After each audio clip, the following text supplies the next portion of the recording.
ಪಾದಾರವಿಂದಗಳಲ್ಲಿ ಅನಂತ ಪ್ರಣಾಮಗಳನ್ನು ಸಲ್ಲಿಸಿ ವೇದಿಕೆಯಲ್ಲಿ ಆಸೀನರಾಗಿರ್ತಕ್ಕಂಥ ಎಲ್ಲ ಗಣ್ಯರೇ, ಆಗಮಿಸಿರ್ತಕ್ಕಂಥ ಎಲ್ಲ ಬಂಧುಗಳೇ, 75 ವರ್ಷಗಳ ಸಂಭ್ರಮದ ಆಚರಣೆಯನ್ನು ನಾವಿಲ್ಲಿ ಮಾಡ್ತಾ ಇದ್ದೀವಿ. ಅಖಿಲ ಹವ್ಯಕ ಮಹಾಸಭಾ ಜನ್ಮ ತಾಳಿ 75 ವರ್ಷಗಳು ಕಳೆದಿದೆ. ಅದರ ಆ ಒಂದು ಸಂಭ್ರಮದ ಸಡಗರದಲ್ಲಿ ಈ ಕಾರ್ಯಕ್ರಮದ ಆಯೋಜನೆ ಆಗಿದೆ. ಇಂತಹ ಅಚ್ಚುಕಟ್ಟಾಗಿರತಕ್ಕಂಥ ಭವ್ಯವಾಗಿರತಕ್ಕಂಥ ಕಾರ್ಯಕ್ರಮದ ಸಂಯೋಜಕರಿಗೆ ಮೊಟ್ಟ ಮೊದಲನೇದಾಗಿ ಅತ್ಯಂತ ಹೃತ್ಪೂರ್ವಕ ಅಭಿನಂದನೆಯನ್ನು ಸಲ್ಲಿಸ್ತೀನಿ.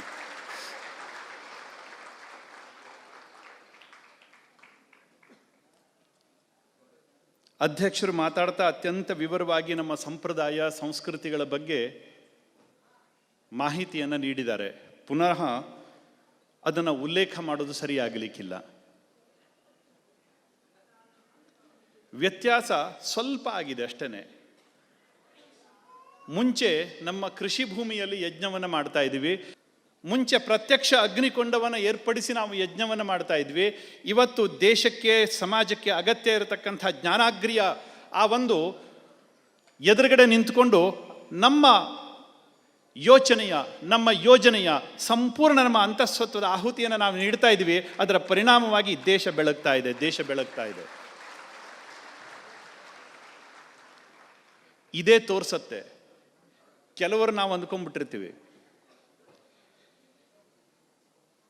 ಏನೋ ಭಾರಿ ದೊಡ್ಡ ವ್ಯತ್ಯಾಸ ಆಗ್ತಾ ಇದೆ ಅಂತ.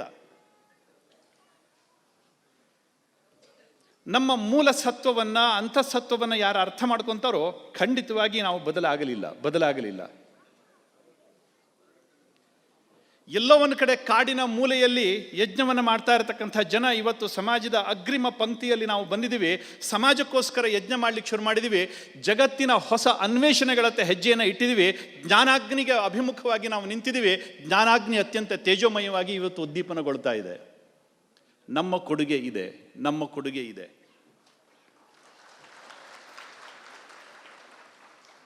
ಬಂಧುಗಳೇ, ಇಷ್ಟೊಂದು ಸಂಖ್ಯೆಯಲ್ಲಿ ನಾವೆಲ್ಲ ಸೇರಿದ್ದೀವಿ.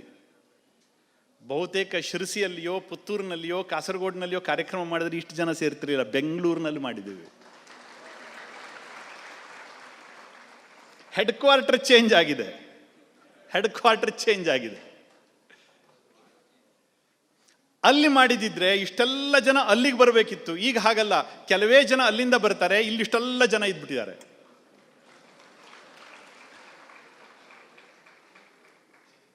ಸೂಕ್ತವಾಗಿರ್ತಕ್ಕಂಥ ಸ್ಥಳವನ್ನು ಆಯ್ಕೆ ಮಾಡಿ ಅಖಿಲ ಹವ್ಯಕ ಮಹಾಸಮ್ಮೇಳನವನ್ನು ಮಾಡಿರ್ತಕ್ಕಂಥ ನಮ್ಮ ಅಧ್ಯಕ್ಷರಿಗೆ ಮತ್ತು ನಮ್ಮ ಆ ಎಲ್ಲ ಸಮಿತಿಗೆ, ಅವರ ಆ ಒಂದು ತರ್ಕಕ್ಕೆ ನನ್ನ ಶತಶತ ನಮನಗಳು.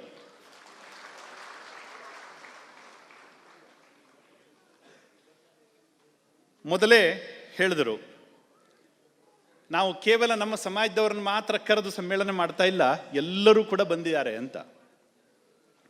ಎಲ್ಲರನ್ನೂ ಕರೆಸಿ ನಾವು ಸಮ್ಮೇಳನವನ್ನು ಮಾಡ್ತಾ ಇದ್ದೀವಿ ಅಂತ. ಸ್ವಾಮಿ, ಬ್ರಾಹ್ಮಣ್ಯ ಅಂದ್ರೆ ಇದೇನೆ.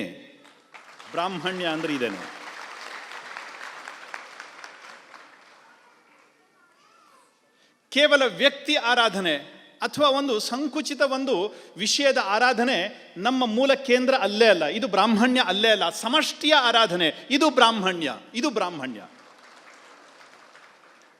ನಾವು ಯಾವತ್ತೂ ಚಿಕ್ಕದಾಗಿ ಯೋಚನೆ ಮಾಡ್ತಕ್ಕಂಥ ಜನಗಳಲ್ಲ. ಯಾರು ತನ್ನ ಬಗ್ಗೆ ಮಾತ್ರ ಯೋಚನೆ ಮಾಡ್ತಾನೆ, ತನ್ನ ಹುಟ್ಟಿನ ಬಗ್ಗೆ ಮಾತ್ರ ಯೋಚನೆ ಮಾಡ್ತಾನೆ, ತನ್ನ ಸುತ್ತಮುತ್ತಲ ಬಗ್ಗೆ ಮಾತ್ರ ಯೋಚನೆ ಮಾಡ್ತಾನೆ, ಅವನು ಬ್ರಾಹ್ಮಣನಾಗಲಿಕ್ಕೆ ಸಾಧ್ಯವೇ ಇಲ್ಲ. ಸಮಸ್ತ ಸೃಷ್ಟಿಯ ಬಗ್ಗೆ ಯೋಚನೆ ಮಾಡ್ತಾ ಇರತಕ್ಕಂಥವನು ಬ್ರಾಹ್ಮಣ. ಈ ಸೃಷ್ಟಿಯ ಅಂತರಾಳವನ್ನು ಅರ್ಥ ಮಾಡ್ಕೊಂಡಿರ್ತಕ್ಕಂಥವನು, ಅದರ ಆಳ ಅಗಲವನ್ನು ಅರಿತಿರ್ತಕ್ಕಂಥವನು ಬ್ರಾಹ್ಮಣ.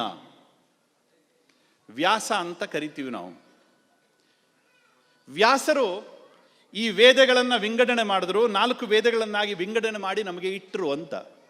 ವ್ಯಾಸ ಅಂತಂದ್ರೆ ಏನು? ಅದು ಹೆಸರ? ಒಂದು ಶೂನ್ಯ ಇರುತ್ತೆ, ಅದರ 2 ಪರಸ್ಪರ ತುದಿಗಳನ್ನು ಸೇರಿಸ್ತಕ್ಕಂಥ ಏನು ಸರಳ ರೇಖೆ ಇರುತ್ತೆ, ಅದಕ್ಕೆ ವ್ಯಾಸ ಅಂತ ಕರಿತೀವಿ. ಆ ಶೂನ್ಯ ಅಂತಂದ್ರೆ ಮತ್ತೇನಲ್ಲ ಸ್ವಾಮಿ, ಈ ಸೃಷ್ಟಿ ಸಿದ್ಧಾಂತದ ಒಂದು ಸ್ರೋತ. ಅದು ಎಲ್ಲಿಂದ ಪ್ರಾರಂಭ ಆಗ್ತದೋ ಅಲ್ಲಿಗೆ ಹೋಗಿ ಮುಕ್ತಾಯಗೊಳ್ತಕ್ಕಂಥ ಅದ್ಭುತ ವೈಶಿಷ್ಟ್ಯಪೂರ್ಣ ಒಂದು ಸಿದ್ಧಾಂತ, ಸೃಷ್ಟಿಯ ಸಿದ್ಧಾಂತ. ಅದರ ಉದ್ದ ಅಗಲಗಳನ್ನು ಜೋಡಿಸ್ತಕ್ಕಂಥ ಒಂದು ಸರಳ ರೇಖೆ ಏನಿರುತ್ತೆ ಅದು ವ್ಯಾಸ. ಅಂಥವರು ವ್ಯಾಸರು. ಅದಕ್ಕೋಸ್ಕರವೇ ಅವರಿಗೆ ವ್ಯಾಸ ಅಂತ ನಾವು ಕರಿತೀವಿ. ವ್ಯಾಸ ಇದು ಅಮ್ಮ ಇಟ್ಟ ಹೆಸರಲ್ಲ, ಅಪ್ಪ ಇಟ್ಟ ಹೆಸರಲ್ಲ. ಬದಲಾಗಿ ಈ ಜಗತ್ತಿನ, ಈ ಸೃಷ್ಟಿಯ ಉದ್ದ ಅಗಲವನ್ನು ಅರಿತುಕೊಂಡಿರ್ತಕ್ಕಂಥ ಮಹಾಶಕ್ತಿ ಅದು. ಅದಕ್ಕೋಸ್ಕರ ಅದು ವ್ಯಾಸ. ಆ ಪರಂಪರೆ ನಮ್ಮದು, ಆ ಸಂತಾನ ನಮ್ಮದು, ಆ ಒಂದು ಸಂಸ್ಕೃತಿ ನಮ್ಮದು, ಆ ಒಂದು ವಿಚಾರ ನಮ್ಮದು. ನಮ್ಮ ವಿಚಾರ ಹೇಗಿರಬೇಕು? ಹೊರಗಡೆ ಜಗತ್ತು ನಮ್ಮನ್ನು ಜಾತಿಯ ದೃಷ್ಟಿಯಲ್ಲಿ ನೋಡ್ತಾ ಇದೆ. ಇವರು ಬ್ರಾಹ್ಮಣರು, ಇವರು ಹವ್ಯಕರು, ಇವರು ಅದು ಇದು ಪಂಗಡಗಳ ಹೆಸರಿನಲ್ಲಿ ನೋಡ್ತಾ ಇದೆ. ಆದರೆ ಈ ಜಾತಿಯ ಪರಿಮಿತಿಯನ್ನು ಮೀರಿ ಎದ್ದು ನಿಲ್ಲತಕ್ಕಂಥ ಯೋಗ್ಯತೆ ಇರತಕ್ಕಂಥದ್ದು ನಮ್ಮ ವಿಚಾರಕ್ಕೆ. ಆ ವಿಚಾರದ ಅಭಿವ್ಯಕ್ತಿ ನಮ್ಮಲ್ಲಿದೆ. ಅದಕ್ಕೋಸ್ಕರ ನಾವು ಬ್ರಾಹ್ಮಣರು. ವೇದಿಕೆಯಲ್ಲಿ ತುಂಬ ಜನ ಇದ್ದಾರೆ. ಈ ಜ್ಞಾನದಾಸೋಹದಲ್ಲಿ ಅನೇಕರು ತಮ್ಮ ಅನಿಸಿಕೆಗಳನ್ನು ಹೇಳ್ಕೊಳ್ಳೋರಿದ್ದಾರೆ. ಅದಕ್ಕೋಸ್ಕರ ಆ ಎಲ್ಲ ವಿದ್ವಾಂಸರ ಎದುರುಗಡೆ ಸಣ್ಣ ಹಣತೆಯನ್ನು ಹಚ್ಚಿಡತಕ್ಕಂಥ ಸಾಹಸದ ಕೆಲಸವನ್ನು ನಾನು ಮಾಡಲಿಕ್ಕೆ ಹೋಗೋದಿಲ್ಲ. ಇಷ್ಟು ಮಾತ್ರ ನಾನು ಹೇಳಬಲ್ಲೆ. ನಮ್ಮ ಅವತ್ತಿನ 100 ವರ್ಷಗಳ ಹಿಂದಿನ ಉದ್ಯೋಗ ಬದಲಾಗಿರಬಹುದು, ಆದರೆ ಹೊಸ ಜ್ಞಾನದ ಉದ್ಯಮಕ್ಕೆ ನಾವು ಹೆಜ್ಜೆಯನ್ನು ಇಟ್ಟಿದ್ದೀವಿ. ಅಲ್ಲಿ ಆ ಯಜ್ಞವನ್ನು ಮಾಡ್ತಾ ಇದ್ದೀವಿ. ಇವತ್ತು ರಾಷ್ಟ್ರ ಯಜ್ಞದಲ್ಲಿ ನಾವು ಸಾಮೂಹಿಕವಾಗಿ ಪಾಲ್ಗೊಳ್ತಾ ಇದ್ದೀವಿ. ಸಮಾಜದ ಯಜ್ಞದಲ್ಲಿ ನಾವು ಸಾಮೂಹಿಕವಾಗಿ ಪಾಲ್ಗೊಳ್ತಾ ಇದ್ದೀವಿ. ಈ ಒಂದು ಜ್ಞಾನ ಯಜ್ಞವನ್ನು ನಿರಂತರವಾಗಿ ನಾವು ಮುಂದುವರಿಸ್ಕೊಂಡು ಹೋಗೋಣ. ಎಲ್ಲೇ ಹೋದರೂ ಸಹ ನಾವು ಹೋಗ್ತಕ್ಕಂಥದ್ದು ಯಜ್ಞಾಭಿಮುಖವಾಗಿಯೇ. ಸರ್ವದೇವ ನಮಸ್ಕಾರ ಕೇಶವಂ ಪ್ರತಿ ಗಚ್ಚತಿ. ಅದಕ್ಕೋಸ್ಕರ ಆ ನಿಟ್ಟಿನಲ್ಲಿ ಮುಂದಿನ ನಮ್ಮ ಪರಂಪರೆಯ ಒಂದು ಜ್ಞಾನದಾಸೋಹ ಕಾರ್ಯಕ್ರಮದಲ್ಲಿ ಹವ್ಯಕರು ನಾವಿವತ್ತು ಏನು ಹೆಜ್ಜೆಯನ್ನು ಇಟ್ಟಿದ್ದೀವಿ, ಖಂಡಿತವಾಗಿ ಸ್ವಲ್ಪವೂ ಯೋಚನೆ ಇಲ್ಲದೇನೆ, ಸ್ವಲ್ಪನೂ ಅದರಲ್ಲಿ ದ್ವಂದ್ವ ಇಲ್ಲದೇನೆ, ಏನೋ ವೈಪರೀತ್ಯ ನಡೆದಿದೆ ಅಂತಕ್ಕಂಥ ಶಂಕೆ ಇಲ್ಲದೇನೆ, ಅವತ್ತಿನ ನಮ್ಮ ಪರಂಪರೆ, ಮುಂದಿನ ನಮ್ಮ ದಾರಿ, ಇದರಲ್ಲಿ ಅವಿಚಲರಾಗಿ ನಾವು ಹೆಜ್ಜೆಯನ್ನು ಇಡೋಣ ಅಂತಕ್ಕಂಥ ಮಾತನ್ನು ಹೇಳ್ತಾ, ಭರ್ತೃಹರಿ ತುಂಬ ಸುಂದರವಾಗಿ ಒಂದು ವಾಕ್ಯವನ್ನು ಹೇಳ್ತಾನೆ. ಯಾರು ಧೀರರು ಅಂತ. ನಿಂದಂತು ನೀತಿ ನಿಪುಣ ಯದಿವಾಸ್ತುವಂತು ಲಕ್ಷ್ಮೀ ಸಮಾವಿಶತು ಗಚ್ಚತು ವಾ ಯಥೇಷ್ಟಂ ಅದ್ಯೈವ ವಾ ಮರಣಮಸ್ತು ಯುಗಾಂತರೇ ವಾ ನ್ಯಾಯಾತ್ ಪಥ ಪ್ರವಿಚಲಂತಿ ಪದಂ ನ ಧೀರ ಅಂತ. ಇವರು ಹವ್ಯಕರು. ಲಕ್ಷ್ಮಿ ಇವತ್ತು ಬರಲಿ ಅಥವಾ ಬರಲೇ ಇರಲಿ, ಸಾವು ಇವತ್ತು ಬರಲಿ ಅಥವಾ 100 ವರ್ಷಗಳ ನಂತರ ಬರಲಿ, ನನಗೆ ಯಾರು ಬೈಲಿ ಅಥವಾ ಹೊಗಳಲಿ, ನಾನು ಕೈಗೊಂಡಿರ್ತಕ್ಕಂಥ ಸತ್ಯ ಪಥದಿಂದ ಒಂದು ಗೆರೆಯಷ್ಟು ಅತ್ತಿತ್ತ ದೂರ ಸರಿಯದವನೇ ನಿಜಕ್ಕೂ ಧೀರ ಪುರುಷ ಅಂತ. ಅದು ಬ್ರಾಹ್ಮಣ್ಯ. ಅದರ ಮೂರ್ತಿವೆತ್ತ ರೂಪ ಹವ್ಯಕರು. ಅದಕ್ಕೋಸ್ಕರ ಇಲ್ಲಿ ಸೇರಿರ್ತಕ್ಕಂಥ ಎಲ್ಲ ಬಂಧುಗಳಿಗೆ ಮತ್ತೊಮ್ಮೆ ಪ್ರಣಾಮವನ್ನು ಸಲ್ಲಿಸಿ ನನ್ನ ನುಡಿಗಳಿಗೆ ವಿರಾಮವನ್ನು ಹೇಳ್ತಾ ಇದ್ದೀನಿ. ಧನ್ಯವಾದಗಳು. ಪಾದಾರವಿಂದಗಳಲ್ಲಿ ಅನಂತ ಪ್ರಣಾಮಗಳನ್ನು ಸಲ್ಲಿಸಿ ವೇದಿಕೆಯಲ್ಲಿ ಆಸೀನರಾಗಿರ್ತಕ್ಕಂಥ ಎಲ್ಲ ಗಣ್ಯರೇ, ಆಗಮಿಸಿರ್ತಕ್ಕಂಥ ಎಲ್ಲ ಬಂಧುಗಳೇ, 75 ವರ್ಷಗಳ ಸಂಭ್ರಮದ ಆಚರಣೆಯನ್ನು ನಾವಿಲ್ಲಿ ಮಾಡ್ತಾ ಇದ್ದೀವಿ. ಅಖಿಲ ಹವ್ಯಕ ಮಹಾಸಭಾ ಜನ್ಮ ತಾಳಿ 75 ವರ್ಷಗಳು ಕಳೆದಿದೆ. ಅದರ ಆ ಒಂದು ಸಂಭ್ರಮದ ಸಡಗರದಲ್ಲಿ ಈ ಕಾರ್ಯಕ್ರಮದ ಆಯೋಜನೆ ಆಗಿದೆ. ಇಂತಹ ಅಚ್ಚುಕಟ್ಟಾಗಿರತಕ್ಕಂಥ ಭವ್ಯವಾಗಿರತಕ್ಕಂಥ ಕಾರ್ಯಕ್ರಮದ ಸಂಯೋಜಕರಿಗೆ ಮೊಟ್ಟ ಮೊದಲನೇದಾಗಿ ಅತ್ಯಂತ ಹೃತ್ಪೂರ್ವಕ ಅಭಿನಂದನೆಯನ್ನು ಸಲ್ಲಿಸ್ತೀನಿ.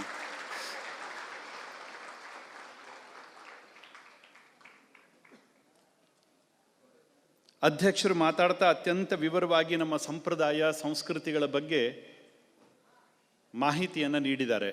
ಪುನಃ ಅದನ್ನು ಉಲ್ಲೇಖ ಮಾಡೋದು ಸರಿಯಾಗಲಿಕ್ಕಿಲ್ಲ. ವ್ಯತ್ಯಾಸ ಸ್ವಲ್ಪ ಆಗಿದೆ ಅಷ್ಟೇ. ಮುಂಚೆ ನಮ್ಮ ಕೃಷಿ ಭೂಮಿಯಲ್ಲಿ ಯಜ್ಞವನ್ನು ಮಾಡ್ತಾ ಇದ್ವಿ. ಮುಂಚೆ ಪ್ರತ್ಯಕ್ಷ ಅಗ್ನಿಕೊಂಡವನ್ನು ಏರ್ಪಡಿಸಿ ನಾವು ಯಜ್ಞವನ್ನು ಮಾಡ್ತಾ ಇದ್ವಿ. ಇವತ್ತು ದೇಶಕ್ಕೆ ಸಮಾಜಕ್ಕೆ ಅಗತ್ಯ ಇರತಕ್ಕಂಥ ಜ್ಞಾನಾಗ್ರಿಯ ಆ ಒಂದು ಎದುರುಗಡೆ ನಿಂತುಕೊಂಡು ನಮ್ಮ ನಮ್ಮ ಯೋಜನೆಯ ಸಂಪೂರ್ಣ ನಮ್ಮ ಅಂತಃಸತ್ವದ ಆಹುತಿಯನ್ನು ನಾವು ನೀಡ್ತಾ ಇದ್ದೀವಿ. ಅದರ ಪರಿಣಾಮವಾಗಿ ದೇಶ ಬೆಳಗ್ತಾ ಇದೆ. ಇದೇ ತೋರ್ಸತ್ತೆ. ಕೆಲವರು ನಾವು ಅಂದ್ಕೊಂಡ್ಬಿಟ್ಟಿರ್ತೀವಿ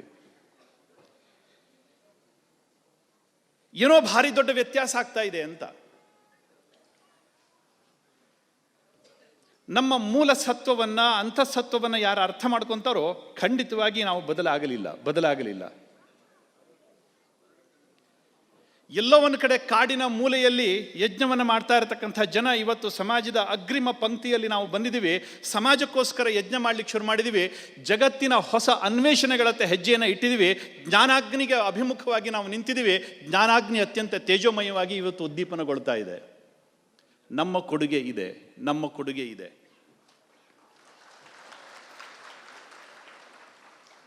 ಬಂಧುಗಳೇ, ಇಷ್ಟೊಂದು ಸಂಖ್ಯೆಯಲ್ಲಿ ನಾವೆಲ್ಲ ಸೇರಿದ್ದೀವಿ. ಬಹುತೇಕ ಶಿರಸಿಯಲ್ಲಿಯೋ, ಪುತ್ತೂರಿನಲ್ಲಿಯೋ, ಕಾಸರಗೋಡಿನಲ್ಲಿಯೋ ಕಾರ್ಯಕ್ರಮ ಮಾಡಿದ್ರೆ ಇಷ್ಟು ಜನ ಸೇರ್ತಿರಲಿಲ್ಲ. ಬೆಂಗಳೂರಿನಲ್ಲಿ ಮಾಡಿದ್ದೀವಿ. ಹೆಡ್ ಕ್ವಾರ್ಟರ್ ಚೇಂಜ್ ಆಗಿದೆ. ಅಲ್ಲಿ ಮಾಡಿದಿದ್ರೆ ಇಷ್ಟೆಲ್ಲ ಜನ ಅಲ್ಲಿಗೆ ಬರಬೇಕಿತ್ತು. ಈಗ ಹಾಗಲ್ಲ, ಕೆಲವೇ ಜನ ಅಲ್ಲಿಂದ ಬರ್ತಾರೆ, ಇಲ್ಲಿ ಇಷ್ಟೆಲ್ಲ ಜನ ಇದ್ಬಿಟ್ಟಿದ್ದಾರೆ.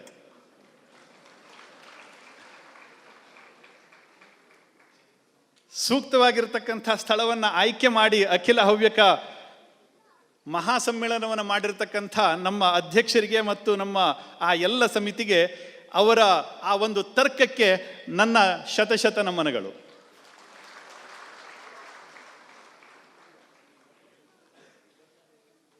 ಮೊದಲೇ ಹೇಳಿದರು, ನಾವು ಕೇವಲ ನಮ್ಮ ಸಮಾಜದವರನ್ನು ಮಾತ್ರ ಕರೆದು ಸಮ್ಮೇಳನ ಮಾಡ್ತಾ ಇಲ್ಲ, ಎಲ್ಲರೂ ಕೂಡ ಬಂದಿದ್ದಾರೆ ಅಂತ. ಎಲ್ಲರನ್ನೂ ಕರೆಸಿ ನಾವು ಸಮ್ಮೇಳನವನ್ನು ಮಾಡ್ತಾ ಇದ್ದೀವಿ ಅಂತ. ಸ್ವಾಮಿ, ಬ್ರಾಹ್ಮಣ್ಯ ಅಂದ್ರೆ ಇದೇನೆ.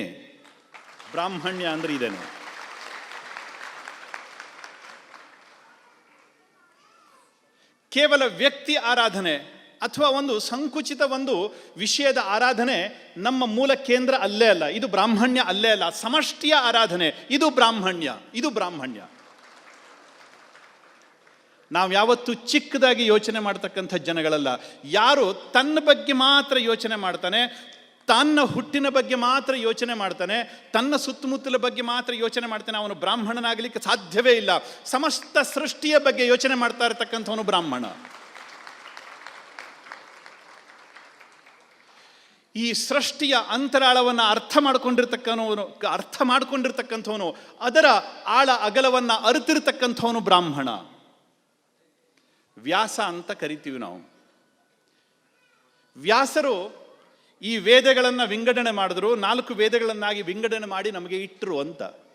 ವ್ಯಾಸ ಅಂತಂದ್ರೆ ಏನು? ಅದು ಹೆಸರ?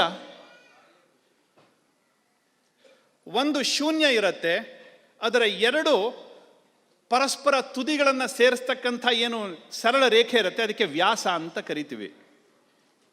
ಆ ಶೂನ್ಯ ಅಂತಂದ್ರೆ ಮತ್ತೇನಲ್ಲ ಸ್ವಾಮಿ, ಈ ಸೃಷ್ಟಿ ಸಿದ್ಧಾಂತದ ಒಂದು ಸ್ರೋತ. ಅದು ಎಲ್ಲಿಂದ ಪ್ರಾರಂಭ ಆಗ್ತದೋ ಅಲ್ಲಿಗೆ ಹೋಗಿ ಮುಕ್ತಾಯಗೊಳ್ತಕ್ಕಂಥ ಅದ್ಭುತ ವೈಶಿಷ್ಟ್ಯಪೂರ್ಣ ಒಂದು ಸಿದ್ಧಾಂತ, ಸೃಷ್ಟಿಯ ಸಿದ್ಧಾಂತ. ಅದರ ಉದ್ದ ಅಗಲಗಳನ್ನು ಜೋಡಿಸ್ತಕ್ಕಂಥ ಒಂದು ಸರಳ ರೇಖೆ ಏನಿರುತ್ತೆ, ಅದು ವ್ಯಾಸ. ಅಂಥವರು ವ್ಯಾಸರು. ಅದಕ್ಕೋಸ್ಕರವೇ ಅವರಿಗೆ ವ್ಯಾಸ ಅಂತ ನಾವು ಕರಿತೀವಿ. ವ್ಯಾಸ ಇದು ಅಮ್ಮ ಇಟ್ಟ ಹೆಸರಲ್ಲ, ಅಪ್ಪ ಇಟ್ಟ ಹೆಸರಲ್ಲ. ಬದಲಾಗಿ ಈ ಜಗತ್ತಿನ, ಈ ಸೃಷ್ಟಿಯ ಉದ್ದ ಅಗಲವನ್ನು ಅರಿತುಕೊಂಡಿರ್ತಕ್ಕಂಥ ಮಹಾಶಕ್ತಿ ಅದು. ಅದಕ್ಕೋಸ್ಕರ ಅದು ವ್ಯಾಸ. ಆ ಪರಂಪರೆ ನಮ್ಮದು, ಆ ಸಂತಾನ ನಮ್ಮದು, ಆ ಒಂದು ಸಂಸ್ಕೃತಿ ನಮ್ಮದು, ಆ ಒಂದು ವಿಚಾರ ನಮ್ಮದು. ನಮ್ಮ ವಿಚಾರ ಹೇಗಿರಬೇಕು?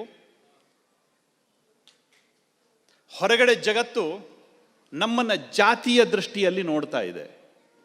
ಇವರು ಬ್ರಾಹ್ಮಣರು, ಇವರು ಹವ್ಯಕರು, ಇವರು ಅದು ಇದು ಪಂಗಡಗಳ ಹೆಸರಿನಲ್ಲಿ ನೋಡ್ತಾ ಇದೆ. ಆದರೆ ಈ ಜಾತಿಯ ಪರಿಮಿತಿಯನ್ನು ಮೀರಿ ಎದ್ದು ನಿಲ್ಲತಕ್ಕಂಥ ಯೋಗ್ಯತೆ ಇರತಕ್ಕಂಥದ್ದು ನಮ್ಮ ವಿಚಾರಕ್ಕೆ. ಆ ವಿಚಾರದ ಅಭಿವ್ಯಕ್ತಿ ನಮ್ಮಲ್ಲಿದೆ. ಅದಕ್ಕೋಸ್ಕರ ನಾವು ಬ್ರಾಹ್ಮಣರು. ವೇದಿಕೆಯಲ್ಲಿ ತುಂಬ ಜನ ಇದ್ದಾರೆ. ಈ ಜ್ಞಾನ ದಾಸೋಹದಲ್ಲಿ ಅನೇಕರು ತಮ್ಮ ಅನಿಸಿಕೆಗಳನ್ನು ಹೇಳ್ಕೊಳ್ಳೋರಿದ್ದಾರೆ. ಅದಕ್ಕೋಸ್ಕರ ಆ ಎಲ್ಲ ವಿದ್ವಾಂಸರ ಎದುರುಗಡೆ ಸಣ್ಣ ಹಣತೆಯನ್ನು ಹಚ್ಚಿಡತಕ್ಕಂಥ ಸಾಹಸದ ಕೆಲಸವನ್ನು ನಾನು ಮಾಡಲಿಕ್ಕೆ ಹೋಗೋದಿಲ್ಲ. ಇಷ್ಟು ಮಾತ್ರ ನಾನು ಹೇಳಬಲ್ಲೆ. ನಮ್ಮ ಅವತ್ತಿನ 100 ವರ್ಷಗಳ ಹಿಂದಿನ ಉದ್ಯೋಗ ಬದಲಾಗಿರಬಹುದು, ಆದರೆ ಹೊಸ ಜ್ಞಾನದ ಉದ್ಯಮಕ್ಕೆ ನಾವು ಹೆಜ್ಜೆಯನ್ನು ಇಟ್ಟಿದ್ದೀವಿ. ಅಲ್ಲಿ ಆ ಯಜ್ಞವನ್ನು ಮಾಡ್ತಾ ಇದ್ದೀವಿ. ಇವತ್ತು ರಾಷ್ಟ್ರ ಯಜ್ಞದಲ್ಲಿ ನಾವು ಸಾಮೂಹಿಕವಾಗಿ ಪಾಲ್ಗೊಳ್ತಾ ಇದ್ದೀವಿ. ಸಮಾಜದ ಯಜ್ಞದಲ್ಲಿ ನಾವು ಸಾಮೂಹಿಕವಾಗಿ ಪಾಲ್ಗೊಳ್ತಾ ಇದ್ದೀವಿ. ಈ ಒಂದು ಜ್ಞಾನ ಯಜ್ಞವನ್ನು ನಿತ್ಯ ನಿರಂತರವಾಗಿ ನಾವು ಮುಂದುವರಿಸ್ಕೊಂಡು ಹೋಗೋಣ. ಎಲ್ಲೇ ಹೋದರೂ ಸಹ ನಾವು ಹೋಗ್ತಕ್ಕಂಥದ್ದು ಯಜ್ಞಾಭಿಮುಖವಾಗಿಯೇ. ಸರ್ವದೇವ ನಮಸ್ಕಾರ ಕೇಶವಂ ಪ್ರತಿ ಗಚ್ಚತಿ. ಅದಕ್ಕೋಸ್ಕರ ಆ ನಿಟ್ಟಿನಲ್ಲಿ ಮುಂದಿನ ನಮ್ಮ ಪರಂಪರೆಯ ಒಂದು ಜ್ಞಾನ ದಾಸೋಹ ಕಾರ್ಯಕ್ರಮದಲ್ಲಿ ಹವ್ಯಕರು ನಾವಿವತ್ತು ಏನು ಹೆಜ್ಜೆಯನ್ನು ಇಟ್ಟಿದ್ದೀವಿ, ಖಂಡಿತವಾಗಿ ಸ್ವಲ್ಪವೂ ಯೋಚನೆ ಇಲ್ಲದೇನೆ, ಸ್ವಲ್ಪನೂ ಅದರಲ್ಲಿ ದ್ವಂದ್ವ ಇಲ್ಲದೇನೆ, ಏನೋ ವೈಪರೀತ್ಯ ನಡೆದಿದೆ ಅಂತಕ್ಕಂಥ ಶಂಕೆ ಇಲ್ಲದೇನೆ, ಅವತ್ತಿನ ನಮ್ಮ ಪರಂಪರೆ, ಮುಂದಿನ ನಮ್ಮ ದಾರಿ, ಇದರಲ್ಲಿ ಅವಿಚಲರಾಗಿ ನಾವು ಹೆಜ್ಜೆಯನ್ನು ಇಡೋಣ ಅಂತಕ್ಕಂಥ ಮಾತನ್ನು ಹೇಳ್ತಾ, ಭರ್ತೃಹರಿ ತುಂಬ ಸುಂದರವಾಗಿ ಒಂದು ವಾಕ್ಯವನ್ನು ಹೇಳ್ತಾನೆ. ಯಾರು ಧೀರರು ಅಂತ. ನಿಂದಂತು ನೀತಿ ನಿಪುಣ ಯದಿವಾಸ್ತುವಂತು ಲಕ್ಷ್ಮೀ ಸಮಾವಿಶತು ಗಚ್ಚತು ವಾ ಯಥೇಷ್ಟಂ ಅದ್ಯೈವ ವಾ ಮರಣಮಸ್ತು ಯುಗಾಂತರೇ ವಾ ನ್ಯಾಯಾತ್ ಪಥ ಪ್ರವಿಚಲಂತಿ ಪದಂ ನ ಧೀರ ಅಂತ. ಇವರು ಹವ್ಯಕರು. ಲಕ್ಷ್ಮಿ ಇವತ್ತು ಬರಲಿ ಅಥವಾ ಬರಲೇ ಇರಲಿ, ಸಾವು ಇವತ್ತು ಬರಲಿ ಅಥವಾ 100 ವರ್ಷಗಳ ನಂತರ ಬರಲಿ, ನನಗೆ ಯಾರು ಬೈಲಿ ಅಥವಾ ಹೊಗಳಲಿ, ನಾನು ಕೈಗೊಂಡಿರ್ತಕ್ಕಂಥ ಸತ್ಯ ಪಥದಿಂದ ಒಂದು ಗೆರೆಯಷ್ಟು ಅತ್ತಿತ್ತ ದೂರ ಸರಿಯದವನೇ ನಿಜಕ್ಕೂ ಧೀರ ಪುರುಷ ಅಂತ. ಅದು ಬ್ರಾಹ್ಮಣ್ಯ. ಅದರ ಮೂರ್ತಿವೆತ್ತ ರೂಪ ಹವ್ಯಕರು. ಅದಕ್ಕೋಸ್ಕರ ಇಲ್ಲಿ ಸೇರಿರ್ತಕ್ಕಂಥ ಎಲ್ಲ ಬಂಧುಗಳಿಗೆ ಮತ್ತೊಮ್ಮೆ ಪ್ರಣಾಮವನ್ನು ಸಲ್ಲಿಸಿ ನನ್ನ ನುಡಿಗಳಿಗೆ ವಿರಾಮವನ್ನು ಹೇಳ್ತಾ ಇದ್ದೀನಿ. ಧನ್ಯವಾದಗಳು. ಹೆಚ್ಚಿನ ವಿಡಿಯೋಗಳಿಗೆ ಪ್ರತಿಧ್ವನಿ ಯೂಟ್ಯೂಬ್ ಚಾನೆಲ್ ಸಬ್ಸ್ಕ್ರೈಬ್ ಮಾಡಿ, ಬೆಲ್ ಐಕಾನ್ ಕ್ಲಿಕ್ ಮಾಡಿ.